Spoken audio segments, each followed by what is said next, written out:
बाट तपाईँबाट प्राप्त गरेको मतमा परिमाण गरेछन् भने यही चुकमा ल्याएर बुझाउने पाछा पनि म तपाईँलाई गर्न चाहन्छु। तपाईँको दिनमा अब यहाँ उठेर एउटा कुरा भन्नै पर्नेछ। तपाईँहरूको बुहारी प्रतिभा रावललाई तपाईँले पठाइदिएर गुण लगाउनु भएको छ।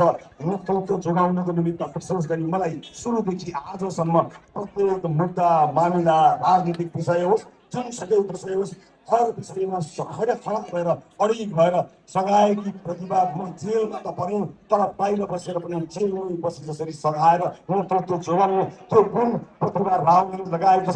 जसको यो घर हो जसको यो ठाउँ हो म तपाईँहरूलाई यहाँको बुहारी प्रतिभा सम्मान चाहन्छु। प्रतिभा रावललाई जसको साथ र सहयोगले म आज यहाँ हुन सकेको छु। मलाई कहाँ के गरिन्छ थाहा छैन, म जिउँदो छु। यसमा धेरै ठुलो योगदान यही कि बुहारी प्रतिभा रावलको छ जो हाम्रो समाजवादी पार्टीको उम्मेदवार पनि हुनुहुन्छ। म यही चोकमा उभिएर उम्मेदवारलाई चाहन्छु प्रतिभाको निरन्तर साथलाई आउनुहुनेछ भन्ने कुरा मैले विश्वास लिएको छु। त्यससँगसँगै अर्को युवा उम्मेदवार पनि यहाँ हुनुहुन्छ श्रद्धा कुँवर, जसलाई हामीले सामान्यवादी उम्मेदवारका रूपमा लिएर आएका छौँ। राजनीतिक चेतनामा अप्रत श्रद्धा कुँवरको उपस्थितिले यसपटकको संसद हल्लिनेछ गुल्लिनेछ। म यहाँलाई यही भन्न मनलागेको छु। चुनावी सेवामा फेरि पनि भेट हुनेछ। तबसम्मको लागि यो माया यो स्नेह यो साथलाई धेरै धेरै बधाई धन्यवाद अग्रिम बधाई दिन चाहन्छु, धन्यवाद दिन चाहन्छु। तपाईँ हाम्रो भेटघाट फेरि पनि हुनेछ। आजको कुरा यो तपाईँले कतिले सुन्न पाउनुभयो परपर्वबाट कतिले सुन्न पाउनु भएन थाहा छैन।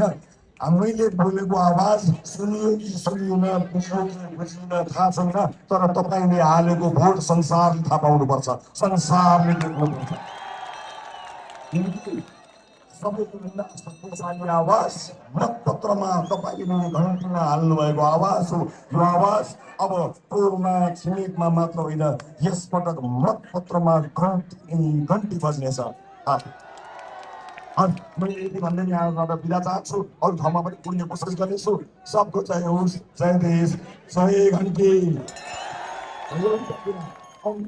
कुरा पुरानो राजनीतिक दलहरूले आज तपाईँले यहाँ गएको थाहा पाएर हेत्तेरी तपाईँ घन्टी कार्यक्रम बस्नुभएको भनेर भरका फोन गर्छन् तपाईँलाई। उनले के भन्छन् भने तपाईँ त हामीसँगै बस्नुपर्छ, भन्छन्।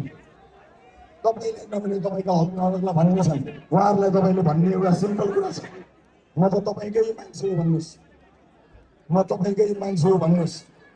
अहिले पैसा दिन्छ भने दिनुहोस्, तर भोट चाहिँ घन्टी।